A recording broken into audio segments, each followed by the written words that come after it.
Conversar con el fiscal del caso, José Morales. Fiscal, gracias por acompañarnos. Muchísima gente se pregunta por qué no siguieron hasta el final con este juicio, si no era mejor como una señal pública al menos seguir hasta el final con el proceso y no llegar a un acuerdo. El Ministerio Público aquí hizo un análisis entre lo que significaba eventualmente un juicio con una pena probable, como dijo hoy día el magistrado, que podía llegar en el caso más extremo a los 21 días y sin ningún tipo de reparación para nadie, o una salida alternativa de las que establece el proceso penal, que era la suspensión condicional, con las condiciones que creemos nosotros que de alguna forma pueden reparar algo de lo que se causó con este problema de la farmacia. Después podemos conversar sobre las compensaciones, pero 255 millones de pesos cuando se han ganado 40 millones de dólares. ¿Usted cree que es una compensa a alguien? Por eso le pregunto si no era mejor seguir hasta el final con el proceso, porque la verdad es que es tan poco lo que dan ahora que uno se pregunta si no es mejor como señal pública seguir hasta el final. Lo que pasa es que hay que situar esto en un contexto. Aquí, en este caso, hubo dos aristas. Uno, la arista penal, que fue la que comandó el Ministerio Público, y también la arista del Tribunal de la Libre Competencia, en cuyo caso se sancionaron a estas cadenas de farmacia. Y también es importante considerar que para la investigación que se juzgó en el Tribunal de la Libre Competencia se consideraron muchas de las pruebas que el Ministerio Público reunió en su investigación. Por otro lado, en la arista penal tenemos un código penal bastante antiguo, con una norma que sanciona estos hechos que viene del año 1873, y además con toda una discusión doctrinaria si esta norma estaba o no vigente a propósito de reformas que se hicieron en el año 2003 en el gobierno del presidente Lagos. Fiscal, ¿usted diría que se hizo justicia en este caso? Nosotros creemos que obtuvimos un acuerdo de acuerdo a las necesidades que nos otorgaba en este caso la ley y las posibilidades del proceso penal. La justicia creo que es algo que no nos corresponde a nosotros en este momento calificar, y veremos en el transcurso del tiempo si este caso significa o no un cambio para los efectos de los paradigmas de juzgamiento de este tipo de delitos, y también lo que es más importante para nosotros como un llamado a la sociedad y a las autoridades que corresponden de modificar la ley en este caso. Ahora, si se hubiera ido a juicio, ustedes me imagino que tenían la confianza en que se podía decretar que estas personas eran culpables, más allá de que la pena fuera muy baja, ¿no? Sí, nosotros creemos que habían antecedentes suficientes para los efectos de acreditar el tipo penal y en segundo lugar acreditar la participación de estas personas. ¿Y no hubiera valido la pena ir a juicio que estas personas al menos fueran declaradas culpables? Le pregunto porque el abogado, lo veíamos en la nota, dice, bueno, mi representado aquí era inocente, y estas personas ni siquiera quedan con sus antecedentes, quedan con los papeles limpios, ni siquiera quedan con antecedentes. Lo que pasa es que dentro del proceso penal existen salidas alternativas. Nosotros creemos que esta salida alternativa cumplía, como lo dijo incluso hoy día el magistrado de la audiencia, fines que también cumplen las penas, que son fines preventivos especiales, es decir, que cadenas de farmacia tengan que asumir programas especiales para los efectos de prevenir la comisión de estos delitos, y además que algunos ejecutivos tengan que asumir cursos especiales para los efectos de ética empresarial y responsabilidad social de la empresa. Fiscal, dos cosas. Lo primero, ¿usted cree que, explíquenos si esto técnicamente implica de parte, llegar a un acuerdo, implica de parte de los involucrados admisión de responsabilidad o no? Claro que no implica admisión de responsabilidad. La admisión de responsabilidad en el Código Procesal Penal solamente ocurre en el caso de los procedimientos abreviados, es decir, cuando se acuerda una pena del fiscal con parte del imputado y el juez está de acuerdo con esas penas. O sea, ellos pueden decir libremente que es un inocente. Sí, pero hay que ponerse en el caso de si una persona que no hubiese tenido ningún grado de responsabilidad o no tenga nada que ver con esto hubiese aceptado o no este tipo de condiciones, lo que hay que preguntarse también. Digamos. Sí, también una especulación la que está señalando usted. No, porque lo estoy viendo como su abogado lo dice. Y eso debe molestar harto a la gente que no pudo comprar remedio. Pero es lo que dice su abogado, obviamente él va a defender siempre los intereses de su cliente. Toda persona que no sea declarada culpable es inocente ante la ley. Ellos son inocentes ante la ley. Son inocentes ante la ley, pero tienen una salida alternativa de aquella que establece el proceso penal respecto a las personas que acuerdan ciertas condiciones con el Ministerio Público. En este caso, sí, condiciones de varias categorías. Fiscal, entendemos que estaba el problema de que efectivamente las penas son muy bajas y que eso no corresponde a ustedes, sino que corresponde a los legisladores. Pero como señal ante la sociedad, ¿no cree usted que sería, para el próximo Ejecutivo que hoy está pensando en coludirse, ¿no crees que es una señal mucho más potente decir, por último, que va a tener que ir a un juicio donde lo van a condenar, donde va a quedar con sus papeles manchados, más allá de que la pena sea muy baja? ¿No crees que eso es mucho más potente que ir a hacer un curso sobre ética empresarial? Yo creo que la labor del Ministerio Público en esto creo que no hay que perderse, es aplicar las leyes que establecen los poderes respectivos, es decir, el Poder Ejecutivo que las propone al Parlamento. Si el país llega al consenso de que este tipo de hechos deben estar sancionados primero que nada con una norma especialmente creada penal y también con normas graves, el país debe darse ese tipo de legislación y no tener una norma del año 1873 que lo sanciona de la misma forma que una violación de morada. Perfecto, pero en la actual ley ustedes tenían la opción de poder ir a juicio y poder decretar que estas personas eran culpables. La opción que tomaron de la salida alternativa. Teníamos ambas opciones. ¿Por qué ustedes realmente creen que es un mayor desincentivo para conductas colusivas hacer que la gente vaya a un curso de ética empresarial antes que declararlos culpables ante la justicia? Es que yo creo que hay que ponerse en el caso de lo que hubiese ocurrido en este juicio si estas personas hubiesen sido condenadas a pena de 41 días, 21 días, incluso de 61 días, da lo mismo, y sin ningún tipo de reparación de ninguna naturaleza, sin ningún tipo de fin preventivo especial de la pena. Creemos que eso hubiese sido mucho más desilusionante para los efectos de la opinión pública. ¿Usted cree? Porque en verdad, por ejemplo, yo sé que Twitter no es Chile, pero a través de todas las redes sociales hay una indignación por esto y mucha gente diciendo hubiéramos preferido 21 días que un curso de ética, porque usted dice hubiera sido más reparatorio. No podemos saberlo porque puede haber gente que opine como usted o que opine como nosotros le estamos diciendo, discutible, pero respecto de desincentivar, ¿qué desincentivo puede ser pagar 255 millones cuando se han ganado 40 millones de dólares?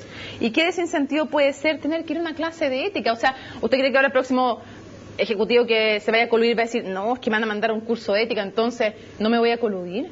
No, pero yo creo que hay que insistir con lo que le dije anteriormente. Es el sistema jurídico el que ha reaccionado respecto de estas prácticas y la misma investigación de la Fiscalía es la que posibilitó que estas cadenas de farmacia fueran sancionadas con penas bastante más altas de los 255 millones de pesos que usted señala. ¿Es urgente para usted legislar en este tema? Sí, creemos que es urgente legislar en dos sentidos. Uno, en torno a crear un tipo penal de acuerdo a los tiempos, que establezca efectivamente el delito de colusión, porque aquí hay que recordar que hubo una voluntad política en el año 2003 para los efectos de intentar eliminar la sanción penal respecto de la colusión. Si usted ve el mensaje que sanciona la ley 19.911, hay una intención manifiesta de eliminar el tipo penal o eliminar las sanciones penales de la colusión. Pareciera que ahora hay un consenso que dice todo lo contrario. O sea, explíqueme a la gente que hoy día para el que se colude no hay necesariamente... No, hay un tipo penal que es del año 1873, respecto al cual existe toda una discusión doctrinaria respecto a si está o no vigente. Nosotros creemos que está vigente y que sirve para los efectos de sancionar eventualmente este tipo de conducta, pero obviamente el mercado de 1873 no era el mercado actual, por lo tanto creemos que hay que crear un tipo penal, lo decían hoy día los legisladores, que esté acorde a los tiempos. Y en segundo lugar hay que preguntarse si en este tipo de casos es posible sancionar la responsabilidad penal de las personas jurídicas, que recordemos solamente está sancionada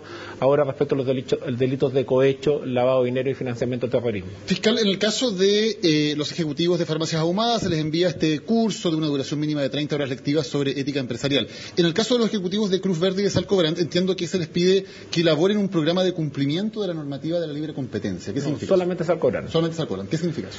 Significa que la Fiscalía Nacional Económica el año 2012 estableció un programa que es absolutamente voluntario para los efectos que las empresas sometan su labor y establezcan guías para el efecto de prevenir la comisión en el interior de la empresa de prácticas monopólicas que atenten contra la libre competencia.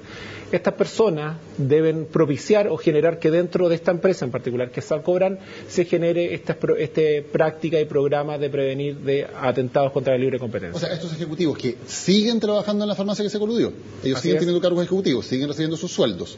Se les dice que dentro de su labor como ejecutivos de la farmacia hagan una labor de cumplimiento de la libre competencia los mismos ejecutivos que ustedes acusan de haberse coludido. Sí, por supuesto que sí.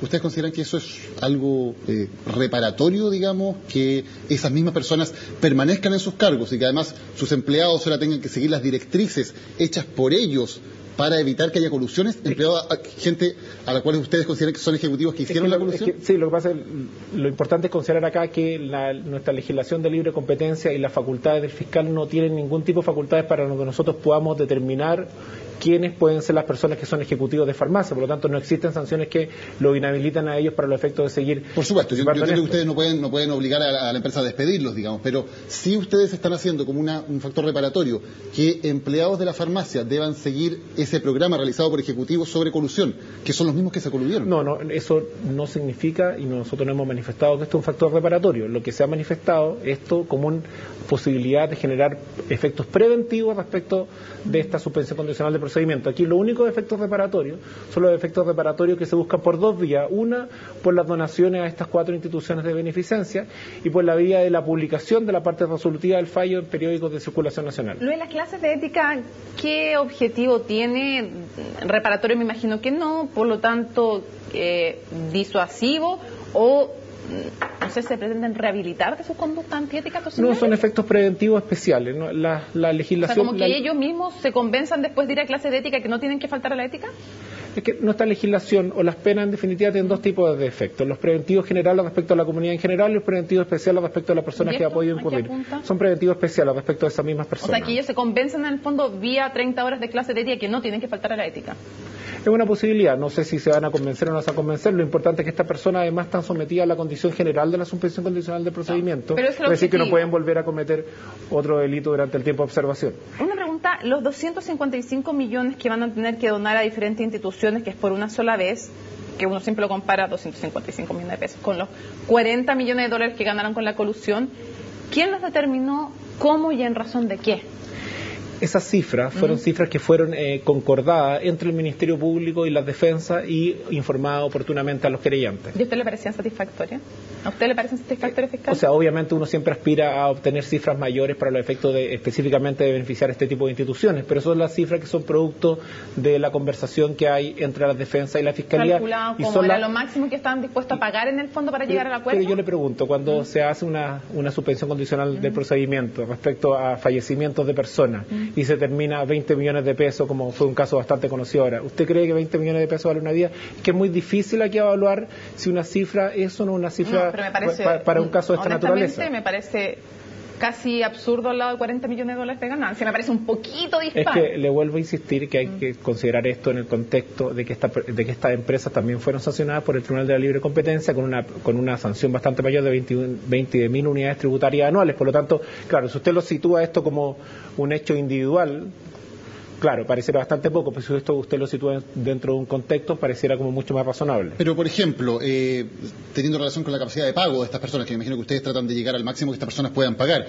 45 millones de pesos es el que debe pagar, por ejemplo, un gerente general. Un gerente general con un sueldo de un par de meses ya paga esos 45 millones de pesos. Estamos hablando de gente que se coludió hace 5 años y que en los casos de varias de las farmacias han seguido trabajando. O sea, desde que se coludieron hasta ahora, con haber seguido trabajando en esa empresa, han ganado infinitas veces, digamos, se han multiplicado infinitas veces lo que tienen que pagar por una sola vez. Yo no encuentro toda la razón, pero ¿saben lo que pasa? Que si nosotros hubiésemos seguido el camino que ustedes además señalaron, que el camino de ir a juicio oral, estas personas hubiesen tenido que pagar 0 pesos. Pero hubieran sido culpables y tendrían sus papeles ningún tipo manchados. de sanción. Pero la sanción pero tener los papeles manchados no lo hubiese impedido seguir trabajando en ninguna de estas empresas. Hubiesen podido ser gerentes generales, ni siquiera lo hubiesen pedido postular a cargos de elección popular, ni siquiera lo hubiesen pedido ejercer como funcionarios públicos, solamente suspendido por un tiempo concreto. Pero no hubieran podido decir públicamente que son inocentes. Y eso es muy potente para la ciudadanía. Pero es una discusión, es una elucubración. Hay que ver qué es lo que hubiese sucedido en ese caso y qué es lo que sucedió en este caso concreto, en que las personas tuvieron que someterse a determinadas condiciones. ¿Pero usted cree que había una probabilidad real de que ustedes perdieran el juicio? Todo juicio tiene una probabilidad de pérdida o de ganancia. En este caso, el problema que hay son dos problemas jurídicos, creemos nosotros. Uno, que es respecto a un tipo penal tan antiguo para los efectos de conducta de esta naturaleza. Y en segundo lugar, respecto a cierta incertidumbre que fue básicamente planteada por diversos informes en derecho a la defensa, respecto a la vigencia de este código a propósito de modificaciones del año 33, del año 73 y del año 2011. Fiscal, si usted fuera una persona que tenía una enfermedad crónica y que no pudo comprar los medicamentos porque estas 3 cadenas se coludieron y subieron los precios, ¿usted cómo se sentiría hoy día al escuchar que este es el resultado del juicio?